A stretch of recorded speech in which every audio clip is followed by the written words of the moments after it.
तो welcome back to our YouTube channel. तो आज हम डिस्कस करेंगे फर्टिलाइजेशन। ओके, तो फर्टिलाइजेशन देखते हैं। सबसे पहले लिखा है the most vital event of sexual reproduction is the fusing of gamete. देखो, सेक्सुअल रिप्रोडक्शन किसको बोलेंगे? जब मेल गैमेट्स और फीमेल गैमेट फ्यूज़ करेगा, जब मेल गैमेट्स और फीमेल गैमेट फ्यूज़ करेगा तो उसी को बोलेंगे सेक्सुअल रिप्रोडक्शन। यानी जहाँ पे मेल गैमेट बनेगा, जहाँ पे माइटोसिस होगा, जहाँ पे म्यूसिस होगा, उसी को सेक्सुअल रिप्रोडक्शन बोलते हैं। जब मेल और फीमेल गैमेट फ्यूज़ करता है तो उसको सेनगामी बोलते हैं या फिर फर्टिलाइजेशन बोलते हैं। मेल गैमेट या फीमेल गैमेट जो होता है वो हैप्लॉइड होता है। कैसा होता है? हैप्लॉइड होता है। जब दोनों फ्यूज़ करेगा तो क्या बनाएगा? डिप्लॉइड बनाएगा, तो जाइगोट बनाएगा।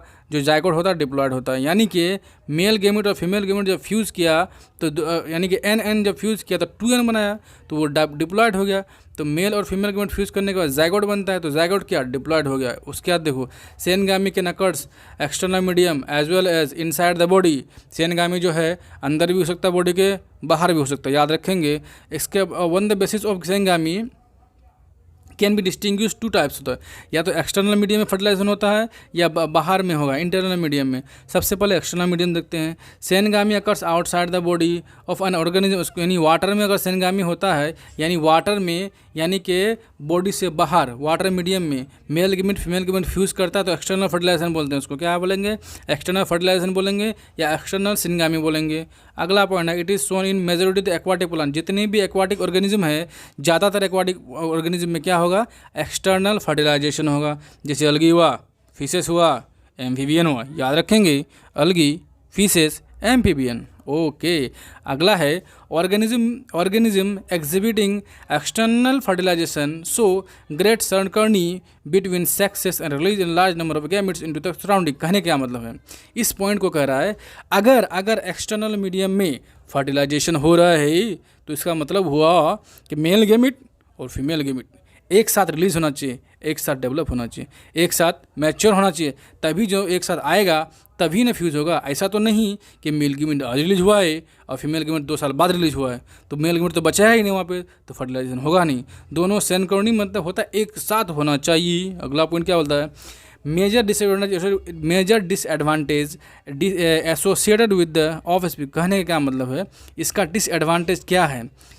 इसमें यह होता है, कोई ज़रूरी नहीं है कि मेल गैमेट जो है पानी के साथ बह के फीमेल गैमेट तक पहुंच ही जाए। ये पानी का बहाव किधर भी हो सकता है, तो ज़्यादा वेस्टेज होता है यहाँ पे, जो गैमेट्स का वेस्टेज ज़्यादा होता है एक्सटर्नल मीडियम में। अगला पॉइंट देखते हैं, internal fertilisation.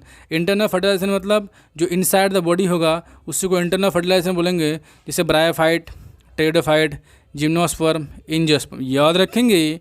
Bryophyte, pteridophyte, gymnosperm, angiosperm क्या होता है? इसमें इंटरनल फर्टिलाइजेशन होता है, यानी कि सेनगामी बॉडी के अंदर होता है, यानी कि मेल और फीमेल गैमेट जो फ्यूज़ करता है बॉडी के अंदर करता है।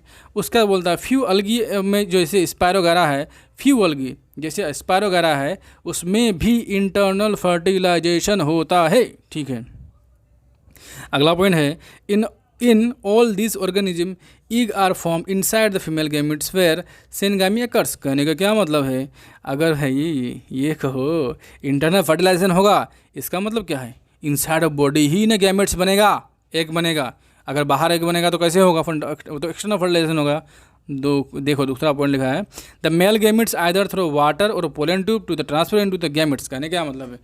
यानी कि बॉडी के अंदर जो मेल गैमेट्स को पहुंचा जाए या तो वाटर के माध्यम से या पोलन ट्यूब के माध्यम से। ठीक है, अगला पॉइंट है, in order to enhance the chance of syngamy large number of sperm are produce in this organism and so compensate there is a significant production in number of produce. ये same कहानी है, इसमें भी क्या है? Large number of gametes का production करना पड़ेगा। ओके,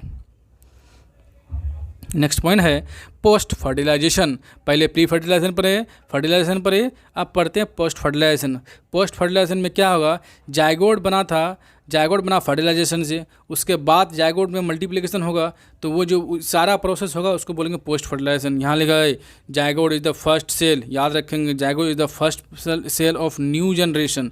अगला जनरेशन जो आ रहा है उसका फर्स्ट सेल क्या है? जाइगोट है। जाइगोट कैसा होता है? डिप्लॉयड होगा। जाइगोट ये भी याद रख सकते हैं, फर्स्ट जनरेशन और सेकंड जनरेशन का कनेक्टिव लिंक है जाइगोट, है ना कि नहीं है तो, क्योंकि फर्स्ट इससे जनरेशन से मेल और फीमेल गेमेट्स आया, फ्यूज़ किया, जाइगोट बना, यहाँ से फिर इसमें मल्टीप्लिकेशन होगा, अगला जनरेशन आया तो यानी कि पहला जनरेशन और सेकंड जनरेशन का होगी ना कनेक्टिव लिंक हो गया, तो हाँ कह सकते हैं। ओ अगला पॉइंट देखें, it is form in the external medium, कहाँ पे होगा, एक्सटर्नल मीडियम में होगा, ठीक है।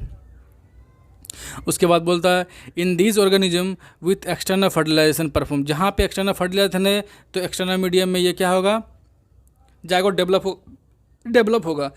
अगर फर्टिलाइजेशन इंटरनल मीडियम में होगा तो जाइगोट भी इंटरनली डेवलप होगा। ओके, यही लिखा है zygote is vital link between two successive generation, जो पॉइंट अभी बताए हम, जो दो जनरेशन के बीच का कनेक्टिव लिंक है। उसके बाद देखो the body of all multi cellular organism develop single cell zygote, यानी पहला सिंगल सेल जो है ना, ये जो जाइगोट है 2n होता है, लेकिन ये सिंगल सेल है, ये मल्टीप्लाई करके 2 सेल बनाएगा, मल्टीप्लाई करके 2 सेल बनेगा, फिर इसमें मल्टीप्लाई होगा तो 2 से 4 बनेगा, 2 से 4 बनेगा, फिर इसमें मल्टीप्लाई होगा 4 से 8 बनेगा, 4 से 8 बनेगा, इसी तरह वो मल्टीप्लाई होते होते होते बहुत बड़ा बॉडी बना देगा। अब लिखा है all the cell of body therefore contain same, क्या लिखा है, same genetic trait present in the zygote, यानी जाइगोट में जो जेनेटिक ट्रेट होगा वही मल्टीप्लाई होते होते होते होते होते बड़ा बॉडी का निर्माण करेगा, तो जेनेटिक कंटेंट तो सेम ही रहेगा। ओके, समझ रहे हैं आप, समझदार बच्चे हैं, हमसे भी ज़्यादा, ठीक है कोई बात नहीं, पढ़ो। In many algae fungi the zygote secrete thick walled that is resistant to desiccation and damage, कहने का मतलब है अलगी और फंजाई में क्या होता है, जाइगोट के चारों ओर एक लेयर बनाता है, उसको जो है वो क्या करता है, जाइगोट को यानी कि सूखने से बचाता है, डैमेज होने से बचाता है, ठीक है। अनफेवरेबल कंडीशन में, अगला बात देखो, during unfavourable condition it undergo period of rest until the swing bet susceptible, यानी कहने का मतलब ये है कि ये चला जाता है रेस्टिंग स्टेज में, जब वो फेवरेबल कंडीशन आएगा फिर वो बाहर आएगा, बाहर निकलेगा, उससे स्पोर जो है जाइगोट बाहर निकलेगा, मल्टीप्लाई होते होते होते होते होते नया बॉडी का निर्माण कर देगा।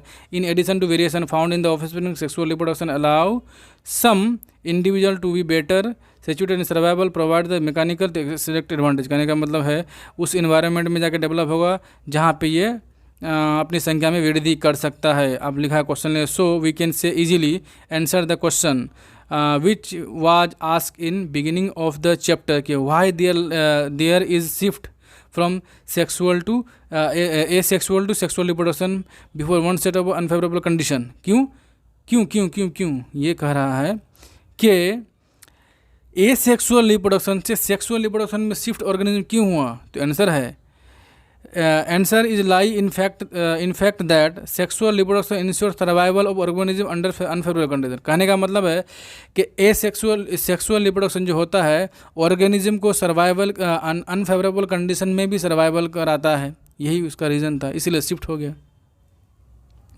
यहाँ पे देखो, now we can compare the zoospore and zygospore producing algae, ये तो जूस्पोर एक जाइगोट, ठीक है, जूस्पोर एसेक्सुअल स्ट्रक्चर होता है, जाइगोट सेक्सुअल स्ट्रक्चर होता है, ये हैप्लॉइड होगा या डिप्लॉइड होगा, यूजुअली नेक्ड होता है, ये थिन वाल्ड होगा, थिक वाल्ड होगा, जाइगोट इस जाइगोस्पोर है, ये मोटाइल होगा, क्या है मोटाइल होगा ऑलवेज, और ये क्या है मोटाइल और नॉन मोटाइल दोनों हो सकता है। ये क्वेश्चन है, एक्सप्लेन करना है कि फीचर ऑफ जाइगोट को आंसर दिया है, देख लेंगे आप, ठीक है। चलो, एम्ब्रियोजेनेसिस क्या होता है, embryogenesis is the process of development of embryo from zygote, यानी जाइगोट से एम्ब्रियो बनने के प्रोसेस को एम्ब्रियोजेनेसिस बोलते हैं। Embryo is a multi cellular stage in life cycle of plant animal prior to formation of independent individual, यानी कि क्या होता है इंडिविजुअल बनने के लिए, इंडिविजुअल बनने से पहले क्या होता है एम्ब्रियो मल्टी सेलुलर स्टेज बनाता है। कैसे बनाएगा, उसमें माइटोसिस डिवीजन होगा, अपनी संख्या में वृद्धि कराएगा। अब बोलता है कि एम्ब्रियोजेनेसिस इज क्या है, is the zygote undergo repeated cell division, zygote में रिपीटेडली सेल डिवीजन होगा तो अपनी संख्या में वृद्धि करेगा तो मल्टी सेलुलर स्टेज बनाएगा, उसी को तो बोलते हैं एम्ब्रियोजेनेसिस। अगला लिखा है the division help in growth of the embryo, यानी कि इसमें जो ये माइटोसिस डिवीजन होता है यानी एम्ब्रियो के ग्रोथ के लिए, ग्रोथ में ये हेल्प करता है, सीधी सीधी बात। बोल रहा है कि cell undergo differentiation attaining specific shape size function, कहने का मतलब क्या, सबसे पहले क्या होगा, ये एकदम क्लियर समझो। सबसे पहले जाइगोट बना, जाइगोट में मल्टीपल क्या होगा, फिर ये होगा माइटोसिस डिवीजन होगा, बार बार माइटोसिस डिवीजन होगा, तो एम्ब्रियो बनाएगा, उस प्रोसेस को एम्ब्रियोजेनेसिस बोलेंगे, ठीक है।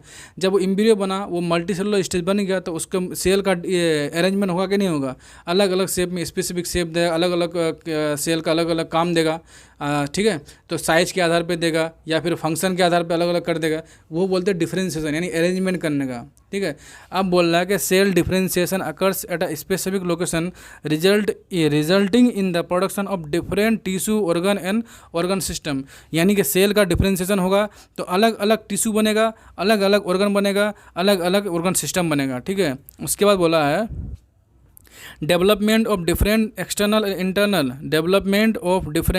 Internal structure is called morphogenesis. Morphogenesis क्या कहते हैं, यानी कि जब डेवलपमेंट होता है एक्सटर्नली हो या इंटरनली हो तो उसको क्या है, मॉर्फोजेनेसिस बोलेंगे। उसके बाद लिखा है embryo formation is present in the plant group except algae. Algae को छोड़ के जितने भी प्लांट है सब में एम्ब्रियो का फॉर्मेशन होता है, ये बात है। बोलता है flowering plant zygote develop into embryo, यानी फ्लावरिंग प्लांट में क्या होता है कि एम्ब्रियो डेवलप होता है जायगोट में, ठीक है, जायगोट डेवलप हो जाता है एम्ब्रियो में। अगला पॉइंट लिखा है the food for development of embryo come from special tissue known as endosperm, यानी कि एम्ब्रियो के डेवलपमेंट में जो फूड चाहिए वो फूड कहाँ से आता है, इंडोस्पर्म से आता है। Ultimately fertilisation and ovule after fertilisation क्या बना देगा, सीड बना देगा। ओवरी क्या बना देगा, फ्रूट बना देगा, याद रखेंगे। अगला पॉइंट है inside the mature seed is the क्या लिखा, progenitor of next generation the embryo. कहने का मतलब ये है inside the mature seed, mature seed में क्या बोलता है कि अगला जनरेशन के लिए क्या होता है, एम्ब्रियो प्रियर होता है, ठीक है। सबसे पहले एम्ब्रियो बनता है, ये कहने का मतलब है। उसके बाद बोलता है a number of seed develop in a ovary depending upon the number of ovule, यानी कि जितना ओव्यूल होगा आफ्टर फर्टिलाइजेशन वो सीड में कन्वर्ट हो जाएगा। यानी ओवरी बनता है फ्रूट में चला जाता है और ओव्यूल होता है सीड में चला जाता है, यानी कि जितना ज़्यादा ओव्यूल होगा उतना ज़्यादा सीड होगा। Meanwhile wall of ovary also proliferates, कहने का क्या मतलब है, वॉल ऑफ ओवरी क्या होता है, आगे देखते हैं। देखो इट प्रोड्यूस पेरिकार्प और फ्रूट वॉल, यानी कि ओवरी का वॉल जो है आफ्टर फर्टिलाइजेशन वो पेरिकार्प बना लेगा या फ्रूट वॉल बना लेगा। पेरिकार्प जो होता है ड्राई भी हो सकता है, फ्लेसी भी हो सकता है, ठीक है। उसके बाद बोला है the ripened ovary with pericarp and seed are called fruit, यानी कि पका हुआ ओवरी विथ सीड, यानी कि ओवरी है जो आफ्टर फर्टिलाइजेशन से फ्रूट बनेगा उसके अंदर सीड हो, यही कह रहा है, ठीक है, यही कह रहा है। उसके बाद है as the fruit begins to develop sepal petal stamen style stigma normally said sepal persist few causes the withania, कहने का यही मतलब है जैसे ही फ्रूट डेवलप होगा उससे पहले क्या होगा कि एक फ्लावर बनेगा, फ्लावर में सबसे आउटर लेयर सेपल होगा, फिर पेटल होगा, सेपल होगा, स्टामेन होगा, ठीक है, उसका पिस्टिल होगा, यानी कि कैलिक्स कोला एंडोसियम गाइनोसियम होगा। उसके अंदर उसके बाद क्या होगा, उसमें ओव्यूल होगा, ओव्यूल के अंदर ओवरी होगा, ओव्यूल डेवलप हो जाएगा फ्रूट में, ओवरी डेवलप हो जाएगा सीड में। ये चीज़ लिखा है, ये चीज़ देखो, ये देखना है। From above discussion comparative chart with respect to gamete formation, gamete transfer, genetic fusion, embryogenesis and different parts of plants group, यानी कि इसमें कंपेरेटिव स्टडी देखते हैं अलगी का, ब्रायोफाइट का, टेरिडोफाइट का, जिंजियोस्पर्म का, एंजियोस्पर्म का। देखो टाइप्स ऑफ गैमेट, अलगी में कैसा होगा, आइसोगैमेटिक होगा एंड हेटेरोगैमेटिक होगा अलगी में। बाकी जितना भी है ब्रायोफाइट, टेरिडोफाइट, जिम्नोस्पर्म, एंजियोस्पर्म, इसमें सारा में क्या होगा, हेटेरोगैमेटिक होगा। सिर्फ और सिर्फ अलगी में ही आइसोगैमेटिक हो सकता है और हेटेरोगैमेटिक भी होगा। याद रखेंगे कि अलगी में मेनली वाटर चाहिए गैमेट का ट्रांसफ़र के लिए, और ब्रायोफाइट, टेरिडोफाइट में वाटर चाहिए, बाकी जिम्नोस्पर्म, एंजियोस्पर्म में पोलन ग्रेन चाहिए। अब देखो गैमेटिक फ्यूजन जो होता है एक्सटर्नल और इंटरनल होता है, किसमें, अलगी में होता है, बाकी में क्या होगा, इंटरनल होगा, ठीक है। इसका देख लेंगे ये सेक्सुअल रिप्रोडक्शन और डिफरेंस।